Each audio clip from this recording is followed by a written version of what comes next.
Oke, adik-adik, sekarang kita ketemu lagi di bab ke-16, yaitu perubahan pola hubungan perdamaian antar bangsa dan tata dunia baru.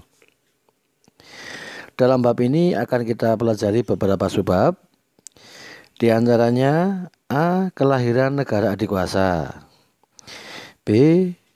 Gerakan non-blok, C.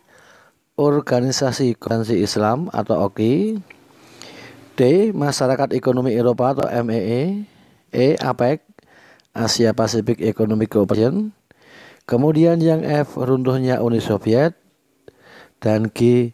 reunifikasi Jerman atau penyatuan Jerman. Itu adik-adik beberapa subbab yang akan kita pelajari di bab ke-16 ini. Oke, sekarang kita mulai subbab A. Kelahiran negara adikuasa. Menjelang berakhirnya Perang Dunia Kedua, negara-negara yang tergabung dalam sekutu mengadakan pertemuan di Yalta. Ini sering disebut konferensi Yalta ya. Salah satu hal yang dibahas dalam pertemuan tersebut adalah membebaskan Eropa Timur dari cengkeraman Jerman. Namun dalam pertemuan tersebut, Joseph Stalin, pemimpin Uni Soviet ini ya, meninggalkan pertemuan dan memutuskan komunikasi dengan negara-negara sekutu. Sejak saat itu di Eropa terpecah antara Eropa Barat dan Eropa Timur, yang kemudian oleh Perdana Menteri Inggris Winston Churchill, antara Eropa Barat dan Eropa Timur ini terbentang tirai besi. Ya, inilah istilah tirai besi ini pertama kali dikemukakan oleh Winston Churchill, Perdana Menteri Inggris ini. Amerika Serikat dengan Eropa Barat berideologi kapitalis liberal, sedangkan Uni Soviet dengan Eropa Timur berideologi komunis. Keduanya sama-sama mencari pengaruh di dunia. Nah, inilah sama-sama mencari pengaruh di dunia. Sama-sama mencari pengaruh di dunia ini yang merupakan bentuk perang dingin atau Cold War ini ya. Perang dingin. Nah, itu adik-adik yang berkaitan dengan kelahiran negara adikuasa, Amerika Serikat dan Uni Soviet. Ya, sekarang subbab B. Gerakan non-blok. Munculnya perang dingin antara blok barat atau blok Amerika Serikat, blok kapitalis, dan blok timur mendorong negara-negara berkembang yang tidak ingin terjebak dalam perang dingin dan ingin bersikap netral. Negara-negara berkembang tersebut ingin membentuk tata dunia baru, New World Order. Untuk merealisasikan hal tersebut, negara-negara berkembang membentuk organisasi yang dinamakan Non-Aligned Movement atau Gerakan Non-Blok, disingkat GNB ini ya. Pemimpin dunia yang menjadi sponsor Gerakan Non-Blok adalah 1. Presiden Soekarno dari Indonesia, 2. Presiden Jamal Abdul Nasser dari Mesir, kemudian Presiden Joseph Broz Tito dari Yugoslavia, 4. Perdana Menteri Pandit Jawaharlal dari India, dan yang kelima Presiden Kwame Nkrumah dari Ghana. Gerakan non-blok berdiri pada tahun 1961 di Beograd, Yugoslavia. Nah, ini adik-adik sekilas tentang gerakan non-blok atau Non-Aligned Movement, gerakan non-blok atau GNB.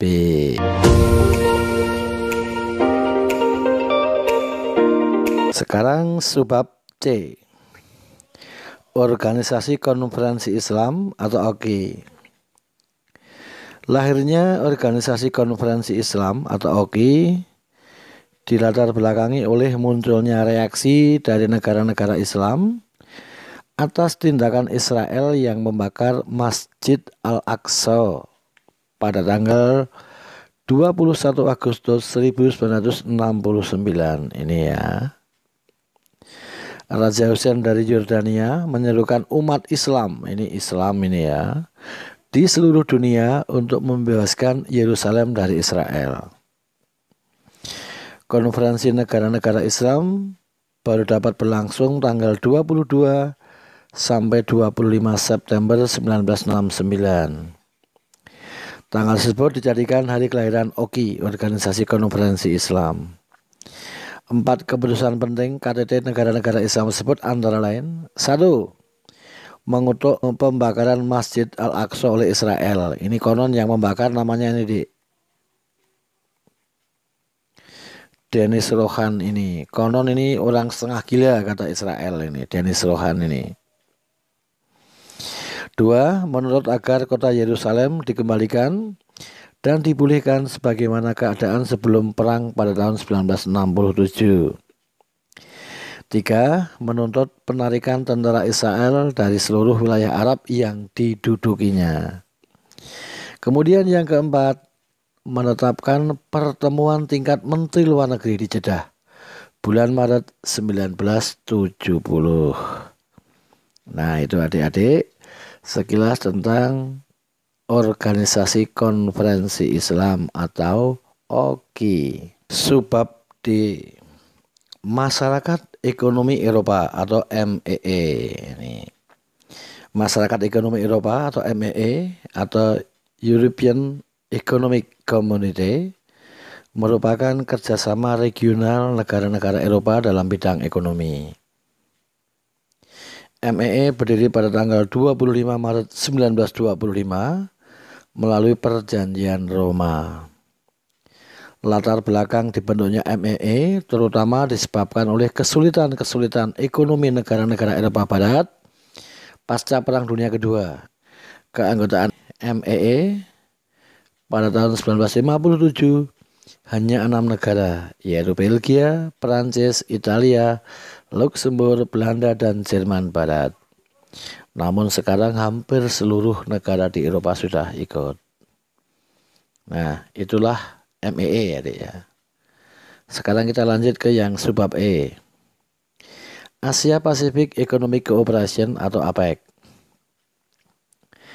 APEC terbentuk pada tahun 1989 dalam suatu pertemuan tingkat menteri di Canberra, Australia.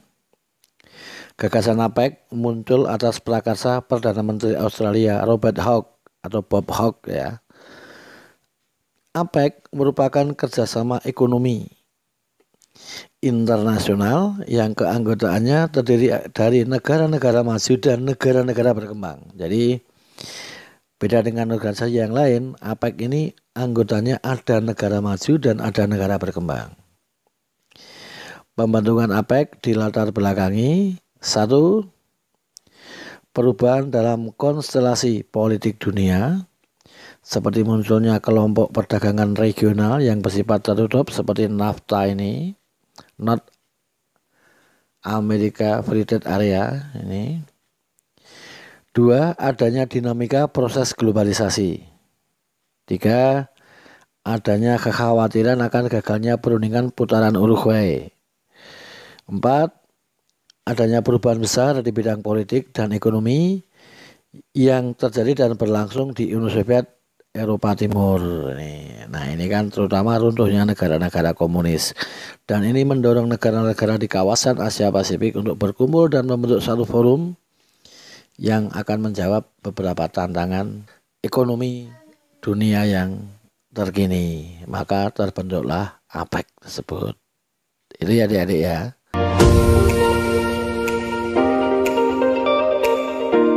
Kita masuk subbab F, runtuhnya Uni Soviet. Sejak berkuasa di Uni Soviet, Mikhail Gorbachev berusaha atau berupaya untuk memperbaiki kehidupan perekonomian masyarakat dan negaranya. Kehidupan rakyatnya di bawah standar kehidupan negara maju.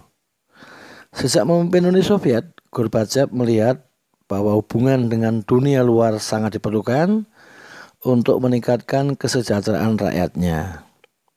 Sehingga pada tahun 1987, Gorbachev mengumandangkan politik demokrasi, pembaruan dan keterbukaan yang dikenal dengan nama Glasnost ini dan Perestroika. Nah, Glasnost itu keterbukaan transparansi, Perestroika adalah restrukturisasi ekonomi. Restrukturisasi ekonomi. Nah, sejak pembaruan yang dicanangkan oleh Gorbachev tersebut, muncul berbagai macam gerakan yang ingin menggulingkan ini ya, Gorbachev. Namun berbagai kode tersebut dapat digagalkan. Meski demikian, eksistensi negara Uni Soviet diambang kehancuran. Diawali oleh 3 negara di Baltik, satu persatu negara-negara bagian Uni Soviet melepaskan diri. Pada bulan September tahun 1991, Lithuania, Estonia, dan Latvia memerdekakan diri. Hal itu diikuti oleh negara-negara bagian yang lain. Akhirnya, pada akhir tahun 1991 ini, negara Uni Soviet yang didirikan oleh Lenin pada tahun 1923 runtuh dan bubar. Maka berakhirlah negara Uni Soviet. Berdiri tahun 1923, 15 negara bagian dan harus runtuh dan negara bagian memerdekakan sendiri-sendiri. Nah, itulah runtuhnya Uni Soviet. Kemudian kita masuk subbab yang G, yaitu reunifikasi Jerman atau penyatuan Jerman. Nah, akhir Perang Dunia Kedua, Jerman mengalami kekalahan. Jerman diduduki oleh 4 negara sekutu, Inggris, Perancis, Uni Soviet, dan Amerika Serikat. Kekuasaan Jerman dipegang oleh 4 negara tersebut. Dalam perjanjian Potsdam, Jerman sebelah barat dikuasai oleh Amerika Serikat, Inggris, dan Perancis. Sementara Jerman sebelah timur dikuasai oleh Uni Soviet. Pada tahun 1949, berdirilah negara Jerman Barat, Republik Federal Jerman, dengan sistem pemerintahan kapitalis liberal. Nah, ini ibu kotanya di Bonn ini ya. Nah, dan negara Jerman Timur, Republik Demokrasi Jerman, dengan sistem pemerintahnya yang berhaluan komunis pro Uni Soviet. Ini ibu kotanya di Berlin, Berlin Timur ini. Nah, kondisi kehidupan rakyat Jerman Timur yang komunis jauh di bawah kehidupan rakyat Jerman Barat yang kapitalis, jelas ini ya. Keadaan ini menyebabkan rakyat Jerman Timur ingin hidup seperti saudaranya di Barat. Nah, inilah keadaan penderitaan rakyat Jerman Timur ini memaksa mereka ingin hidup seperti saudaranya di Jerman Barat atau di Barat. Pemerintah Jerman Timur bahkan membangun tembok Berlin untuk memisahkan rakyat Jerman Timur dan Jerman Barat. Namun banyak yang melintas batas ya. Desakan rakyat Jerman Timur yang kuat. Pada tanggal 9 November 1989, tembok Berlin diruntuhkan. Kemudian diadakan pertemuan 24 tingkat Menteri Luar Negeri yang membahas tentang penyatuan Jerman. 24 ini, 2 itu Jerman Barat dan Jerman Timur. Ini 2, sedangkan 4 adalah negara sekutu Uni Soviet yang sekarang sudah bubar jadi Rusia, kemudian Inggris, Perancis, dan Amerika Serikat. Nah, dan akhirnya pada tanggal 3 Oktober 1990, Jerman Barat dan Jerman Timur bersatu kembali melalui proses penyatuan yang berlangsung relatif cepat. Maka negara Jerman Barat dan Jerman Timur hancur atau hilang atau runtuh. Kembali mereka menjadi Jerman bersatu.